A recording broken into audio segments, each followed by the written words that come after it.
Welcome to the CFE Media and Technology education session. Back to basics, motor efficiency, and the advantages of adjustable speed drives to achieve energy savings. I'm your moderator, Mark T. Hosky, with CFE Media and Technology. In keeping with our CEP policy, please take some time to read the quality assurance slide.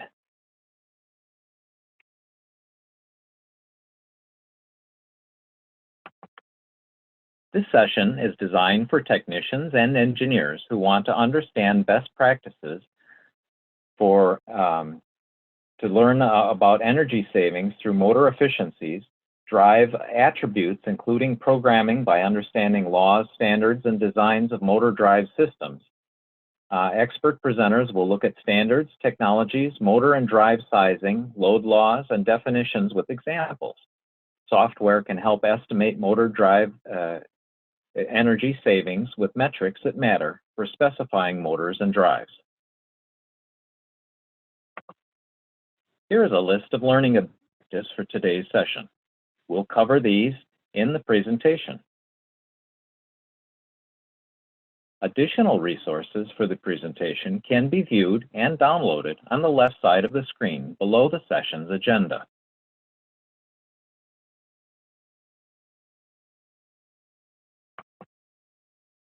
For a seamless online experience, here are some tips. Additional resources can be viewed and downloaded on the left side of the screen below the session's agenda. If you'd like to take notes within the session, click on the left panel labeled Notes to do so. This session is available on demand if you need to come back at any time. Please remember that the session will be made live at 2 p.m. Central, 3 p.m. Eastern, with a Q&A starting approximately at 2:45 p.m. Central and 3:45 p.m. Eastern, or immediately after the presentation ends if it runs a little longer than 45 minutes. Industry experts will answer the viewer questions live, and those answers will be archived with the session.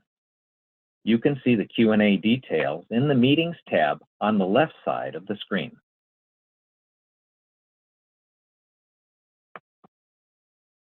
Here is some information about obtaining an approved PDH for today's session.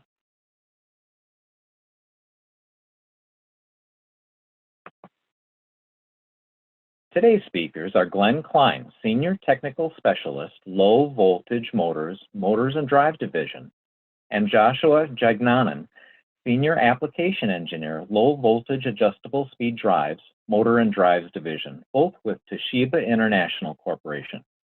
I'm your moderator, Mark T. Hosky, Content Manager, CFE Media and Technology. Next, a little more about each speaker. Glenn Klein has been with Toshiba for over 40 years. Glenn started working part-time with Toshiba while attending Texas A&M University and has grown with Toshiba, having served in many roles over the years. For the last 20 years, Glenn has served as an application specialist for the Low Voltage Motor Group. He has over 20 years experience as a training instructor for Toshiba. Early in his career, Glenn held a variety of roles at Toshiba, such as forklift operator, customer service representative, customer service manager, export control office, and application specialist for power apparatus and components products. Joshua Jagnanan has served as an application engineer in the Low Voltage Application Speed Drives product group for over 7 years. On a daily basis, Josh interfaces with customers to provide support for drive programming, commissioning, troubleshooting, and technical training. He has a unique experience of supporting numerous motor and drive application needs in a variety of industries such as HVAC, oil and gas, water, wastewater, aggregate, cement, agriculture, power generation, and more. Josh attended the University of Texas at Austin, where he earned a Bachelor of Science in Electrical Engineering. Glenn and Joshua, thanks for joining us. Please go ahead with your presentation. Yeah, thank you, Mark. This is Glenn Klein, and I'm going to be going through the first portion here, talking about motor efficiency, and then my coworker Josh will talk a little bit more about adjustable speed drives. So first of all, 4 subjects I want us to talk about here, and first one is motor efficiency. Then we'll talk about history of motor efficiency. What does the future hold, and some of the impacts that we need to consider when specifying a premium efficiency type motor. So first, what is motor efficiency? Efficiency is not to be confused with energy conservation. Energy efficiency may be achieved by keeping the net energy output of a system constant while reducing the energy input, versus energy conservation refers to lowering the total energy input without necessarily keeping the energy output the same. A little bit of history here. This is a little dated, but over 30 million electric motors are sold each year for industrial purposes. There's over 300 million motors in use in industry and infrastructure today. All of these motors make up over 40% of the global electricity consumed, and this is in driving pumps, fans, and compressors, majority of the electric motor operations. Consequently, there's a focus on improved energy, obviously. And with the heightened concern over global warming, this has led to even higher efficiencies being demanded. Motors can have a 30 to 40 year service life, and the average motor consumes about 4 to 10 times its initial cost in electricity per year. So that's equivalent to a car costing over $100,000 to operate per year. To give you a little graph here, this is a 20-year life cycle, the cost to operate a motor over 20 years. You can see that the initial cost is minuscule compared to the total operating cost, which makes up over 90% of the cost in operating a motor over a 20-year lifespan. History of motor efficiency. Two industrial standards have led the way in an effort to protect the environment by increasing motor efficiencies. The two majors are the Electrotechnical Commission, IEC 60034, and the National Electric Motor Manufacturers Association, or NEMA. There's many others out there, but these two are probably the most common and well known. The National Electric Manufacturers Association first made a distinction between standard and energy efficiency motors with the 1990 revision of NEMA MG1, 1987. That would become the standard for the Energy Policy Act of 1992. Then in 1997, a provision of EPAC took effect that mandated efficiencies to be compliant with what was in NEMA Table 12.11. Now this incorporated 1 through 200 horsepowers, 2-pole, 4-pole, and 6-pole machines, basically general purpose TEFC and ODP type motors. Note that this did not cover all the motor horsepower ranges, nor did it cover all the horsepower, all the RPMs as well. C-face motors were not included, nor were closed coupled pumps or special purpose type motors. Then the Energy Independence and Security Act of 2007 became effective for motors produced after December of 2010. Now this change incorporated a lot of the motors that weren't originally included, and that was the design C motors, closed coupled pump, footless designs, vertical shaft motors, and 8-pole or 900 RPM motors were now incorporated. So you can see over time, they've expanded into larger horsepowers and incorporated more and more of the different types of motors that were mandated to meet these higher efficiencies. The United States follows basically the NEMA premium efficiency standards, whereas the rest of the world, most of the rest of the world, follows the European Union Directive 640, which is identical to the IEC standard 60034. And it is broken down into several categories, starting with IE1, which would be a standard efficiency, and then progressively the efficiencies values go up as we go through IE1, IE2, IE3, IE4, onto the future of IE5 and IE6. The majority of the world does follow the IEC standard.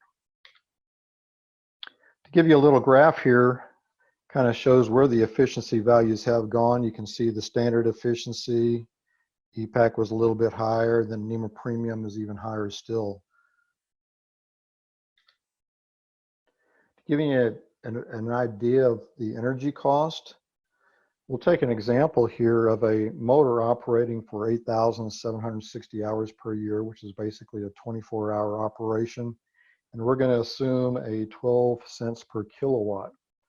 And this would be the cost to operate these motors under those conditions. If we look at the 200 horse with a standard EPAC efficiency value of 95, you see that the energy cost to operate that motor over that 1 year of time is $165,000.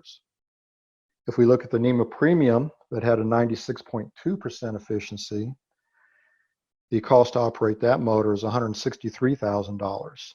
So the savings per year to operate a premium versus a EPAC efficiency is over $2,000. So you can see the payback comes back rather quickly with that slight improved efficiency. This here kind of gives you an example of what's going on inside the motor in a premium versus an EPAC and a standard efficiency. If you look at the outside of the motor, you're really not going to be able to see a difference, but what goes on inside is the magic. You can see right away here that the premium efficiency motor has much more active material inside, much larger stator, much larger rotor. Also notice that the cooling fan on this TFC version is much smaller than what you'll find on the EPAC and the the EPAC and the standard efficiency. And that offers better efficiency because we have less windage with a smaller fan. So that's what's happening with the IE1, IE2, IE3 motors we see today, putting more and more inside the motor. Once we get into some of these larger efficiencies, there is a limit on how much efficiency we can get, so we have to come up with some of these newer technologies. So what does the future hold? Some of the technologies that are in effect today are die-cast copper rotors. These can be very expensive, but they do offer a better efficiency. Permanent magnet type motors, synchronous reluctance motors, and electrically commutated type motors. Future holds IE5 and IE6. Not too distant future, I predict those will be identified. Some of the impacts to consider with premium efficiency motor. Number one, efficiency cost savings takes into account only the motor efficiency. You must consider the system efficiency needs to be considered. For example, an increase in motor speed is typical with these higher efficiency design motors. 40% of all motor loads are fans and pumps that use power proportional to speed cubed. So therefore, an increase in speed of these premium efficiency motors equates to a higher load and vice versa. Also, you need to consider the physical dimensions may be different on some of these premium efficiency designs. Permanent magnet motors, for example, will be in a much smaller package given the same torque, horsepower, and RPM. As I said earlier, the full load RPM is typically higher on some of these asynchronous type motors. Also, PM motors, synchronous reluctance motors, and ECM type motors do require special drives. You cannot just operate these with a magnetic contactor starter. And also increased motor cost are another consideration for these premium efficiency designs. And with that, I'm going to turn this over to my co-worker, Josh, and he's going to talk a little bit more about the adjustable speed drive portion of this. Well, thanks, Glenn. I'm going to get into the advantages of using ASDs to achieve energy savings. So there's three main things we're going to talk about today. First, I'm just going to review what drives do, how we would properly size them, depending on the application. And then we'll talk about different ways to achieve cost and energy savings when using an ASD. And then I'll finish up discussing our energy savings estimator software that we offer. So let's talk about applications first.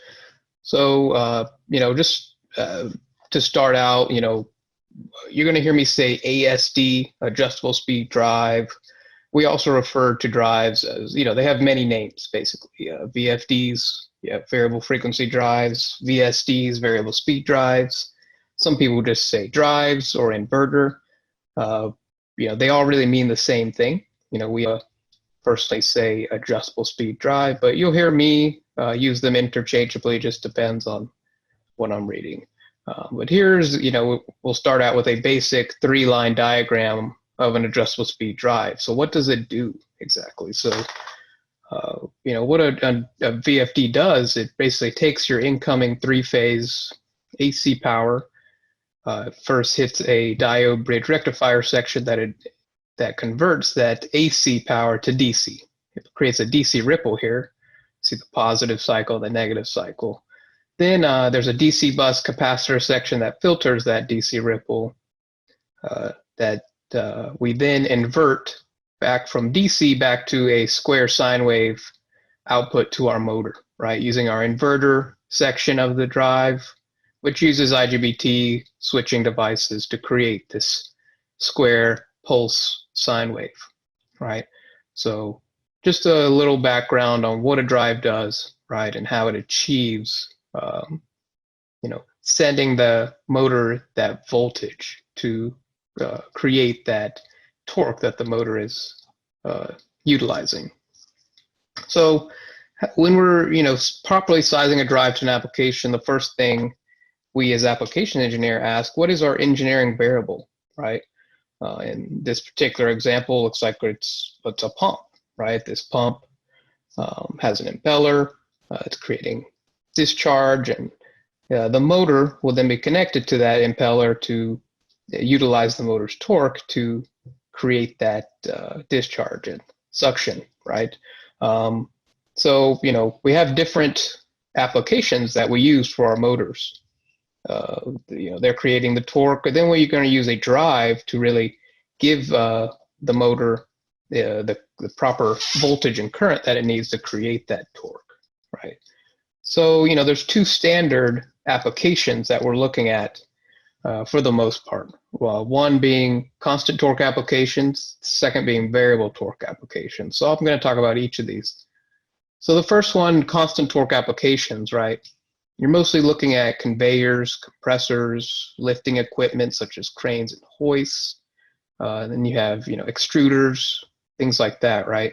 They typically require 150% overload for a minute, and we would recommend a heavy-duty drive for these applications. What we're mostly going to talk about today, though, is variable torque applications and how they achieve energy savings. These are really your centrifugal fans and centrifugal pumps, right? They typically only require 120% overload for a minute and a normal duty drive. So, the way I tell people is if it's not a centrifugal pump or fan, it's usually constant torque, but today we're primarily going to be talking about our variable torque applications. So when we're properly sizing our drive, you want to select a drive based off of its full load amps, not the horsepower, right? You always want to double check the motor full load amps and the drive's full load amps and ensure that the drive's output current is greater than the motor's. Drives, so a lot of people ask, can we factor in the motor's service factor? We do not recommend that. We really just want to go off the nameplate full load amps of that motor. And the drive itself does have a built-in overload level as well, right? As I said in the slide before, on your heavy-duty applications, heavy-duty drives, you're looking at 150% overload for a minute, whereas your normal duty drive, you're looking at 120% for a minute. So let's look at this particular example. This is a 460-volt motor at 200 horsepower and 1,800 RPMs. Its nameplate full load amp rating is 232 amps. When we're sizing our drive, of course, you want to choose the same voltage, but really, you want to make sure that the amps of the drive are at greater than or equal to the amps of the motor, never less than. You can run into cases where maybe the drive is same horsepower but has a less full load amp. That's why we always say double check the amps, make sure it's drive output current greater than the motor full load amps, and you are good to go. So that was just a little background on drives and different applications. Now we'll get into the important topic of today, which is what are the different ways that drives can achieve cost and energy savings, right? So there's really 5 main points I'm going to talk about today. The first being process control, right? When we're using a drive and an ASD, a VFD, we are able to vary the speed, right? Because that's what the main job of the drive is when we put it on a motor. Rather than continually running our motor at 60 hertz, our drive allows us to vary the speed from 0 to 60 in most cases. Some applications call for higher speeds, but being able to vary our speed means in certain applications we can vary our flow from 0 to 100%. And then we have process control algorithms built into the drive's microprocessors that I'll talk about that will allow us to achieve this. Secondly, the drive is basically a soft start built in, which eliminates your motor inrush current. This current's typically 6 to 7 times the motor full load amps, which essentially is a waste of energy. And power companies do not like that inrush, right? It could also be damaged to your electrical equipment. A drive will basically eliminate that. We'll talk about that in detail. This also leads to less mechanical stress on your equipment. Basically, it goes along with the next point, having an unlimited number of starts, you can essentially start and stop your drive as much as you want, which is softer than simply running your motor across the line, starting your equipment over and over can lead to mechanical stress. So overall, those two things really, achieve your cost savings overall, right? Cost and energy savings. And then finally, we will talk about when we're using variable torque applications, they follow what's called the affinity laws, which allow us to achieve energy and power savings. Variable torque applications, again, like I talked about a few slides ago, are mostly our centrifugal pumps and fans. And because of that, I think Glenn briefly mentioned too, the square relationship and the cubic relationship between torque and speed and power, right? Using those laws, we can achieve our cost and energy savings. So let's talk about each of these 5 points in greater detail. First, varying the speed and flow, right? We have what's called process control, right? So the main process control algorithm that our drives would utilize, if you want to automatically maintain some variable, would be the proportional integral derivative control system, otherwise known as PID, right? A lot of cases, you may just be manually increasing and decreasing your drive and motor speed to achieve the goal for whatever your process is. But on a lot of these, fan and pump applications, you may just want to maintain some sort of variable. This particular example I show here is temperature, right? Perhaps our process is temperature, and we are trying to maintain a temperature of 75 degrees, for example. And, rather than having to constantly increase it and decrease it, we can have it automatically maintain a temperature by increasing and decreasing this fan, right? So the PID algorithm in the drive will do that, right? So in this particular example, we have our temperature. We have a sensor that is feeding a transducer. A transducer basically converts this temperature into an electrical signal that is then given feedback to our drive, which is trying to maintain a set point, maybe a hertz set point that is corresponding to some temperature, right? And then the drive will increase and decrease its output speed, which in turn is increasing and decreasing our motor and fan speed to maintain this set temperature. So PID basically does that for you. And here we'll see, obviously there is some programming involved in our drive to do that. In our drives, it's in the parameters of the F300s, right? This is just a control diagram showing that. And of course, you do need feedback to do that, right? The drive needs to know what the temperature is in order to try to maintain that temperature. And with us, it's usually 6 parameters you can set in our drive to achieve this PID. Again, PID is proportional integral derivative. Those are 3 different things you're looking at to change the system, right? Proportional means, it's looking at how quickly do you want it to change, right? Integral is how over time do you want it to change, whereas derivative is the state of change that you're looking at, right? Again, our drives has this programming built in. Really, you don't need to know all the math behind it. You just need to know what you're trying to maintain. And we do have many application notes as well to walk you through step by step on setting up PID. So again, that is one of the first ways we can achieve energy savings, right? By automatically increasing and decreasing our drive speed to maintain some variable, right?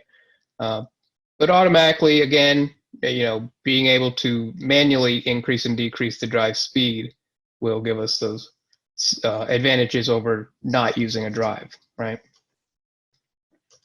So secondly and thirdly, we have basically the ability of the drive to eliminate motor inrush, leading to less mechanical stress on our equipment, which also means lower maintenance, right? So when you're using a drive on a motor, the starting mechanism is different than if you were to run your motor across the line, right? When a drive is used to accelerate the motor, your output frequency and voltage, they start off at 0 and they gradually increase, right? And that's the basic job of the drive, is to provide that voltage and frequency for that motor. And being able to accelerate eliminates your motor inrush, right? That motor inrush is really, when you're using a drive on the motor, your starting mechanism is different and you don't have that inrush, right? This leads to, less maintenance, right? Less mechanical stress than simply starting your motor across the line.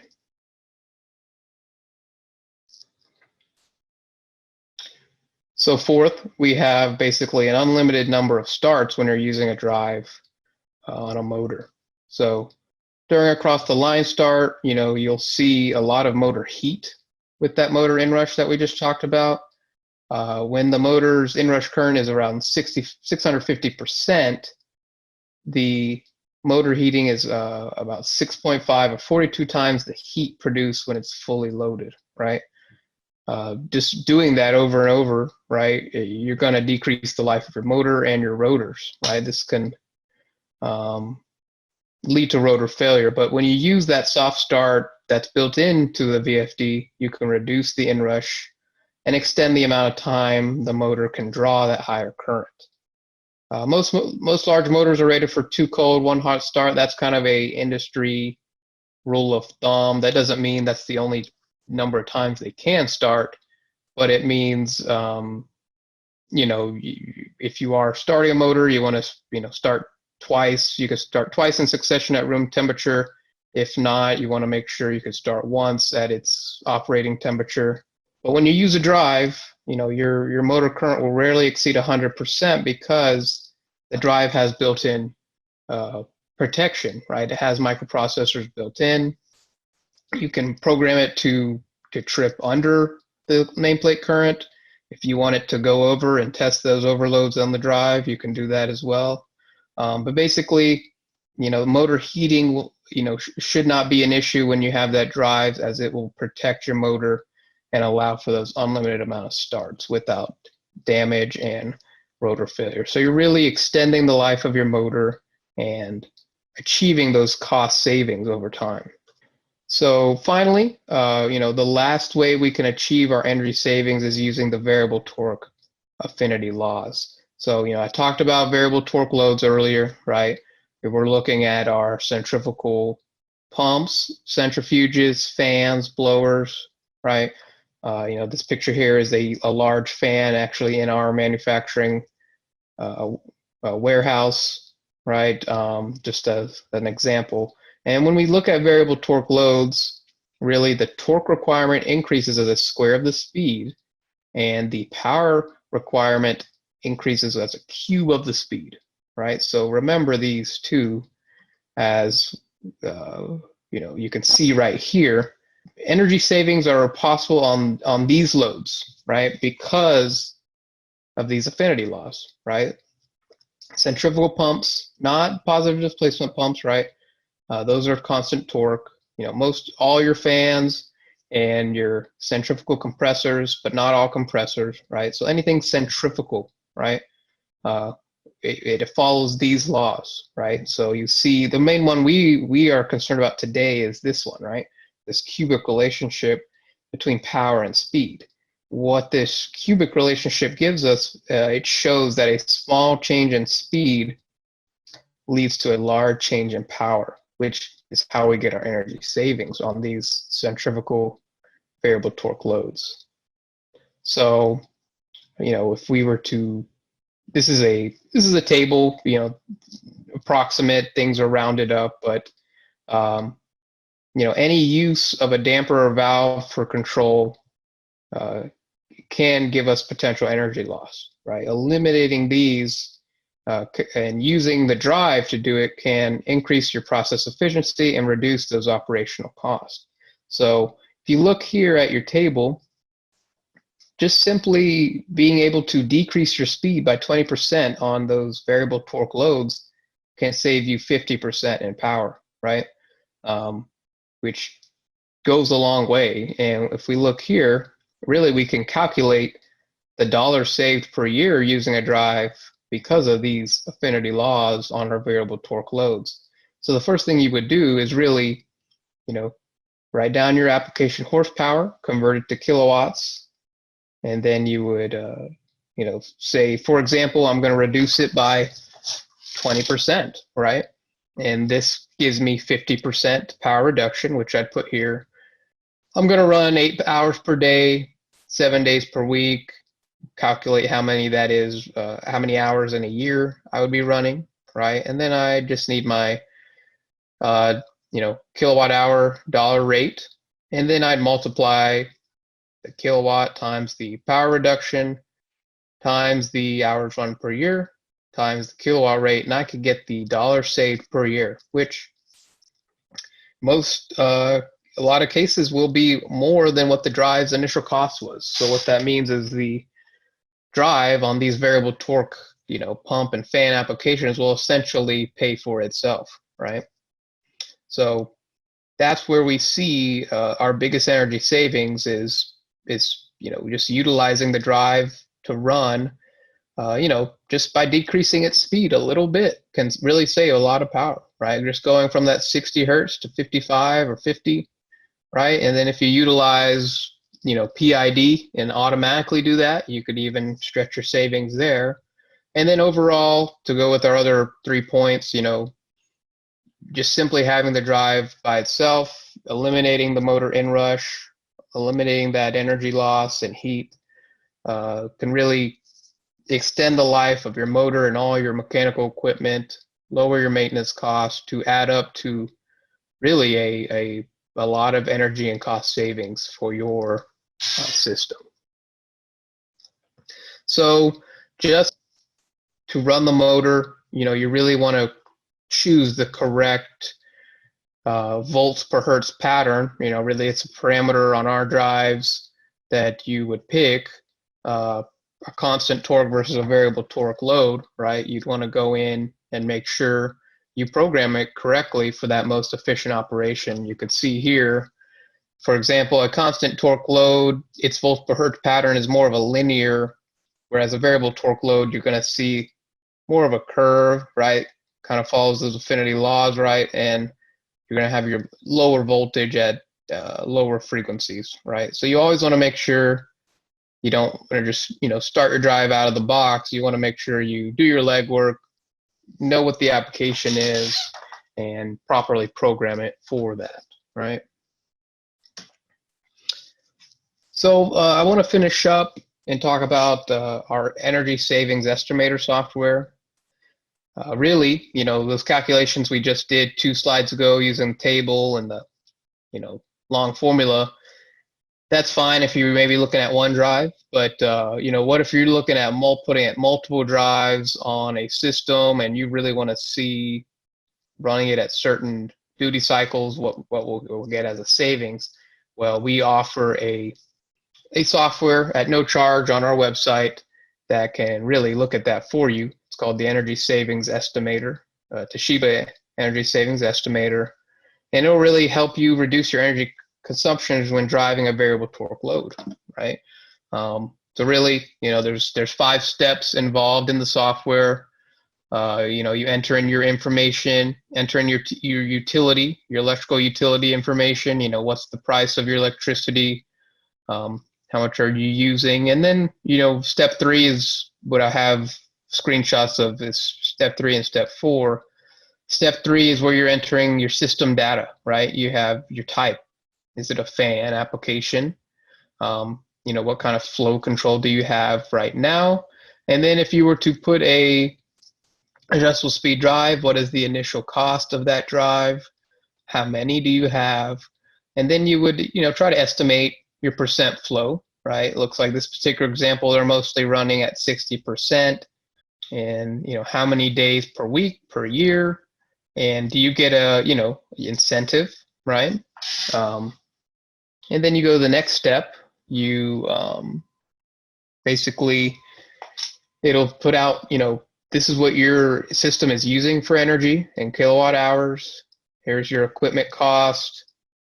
Here's what you have presently. And then if you were to put a drive, how much your carbon footprint would be reduced. And it actually spits out, the amount of carbon dioxide you're saving, the tons, right?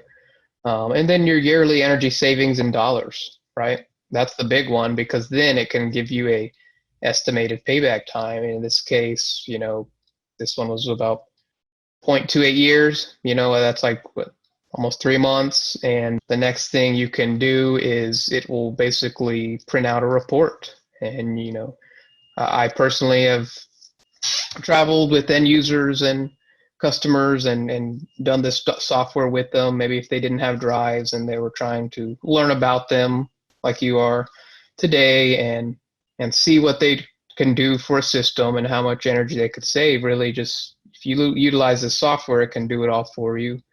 It can highlight your energy savings, how much your pollution is reduced, and really the payback time and return on investment time is really a big one for people. Just seeing that the drive will essentially pay for itself using its power savings, and it's nice to have all that data there.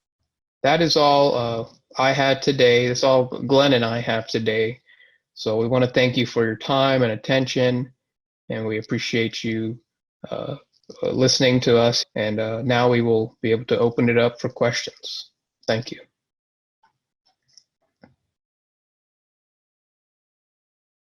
Now it's time for the question and answer portion. Thanks very much for Glenn and Joshua's presentation, but please participate in the live Q&A with your Zoom invite details. These details can be found in the Additional Resources tab on the left side of your screen.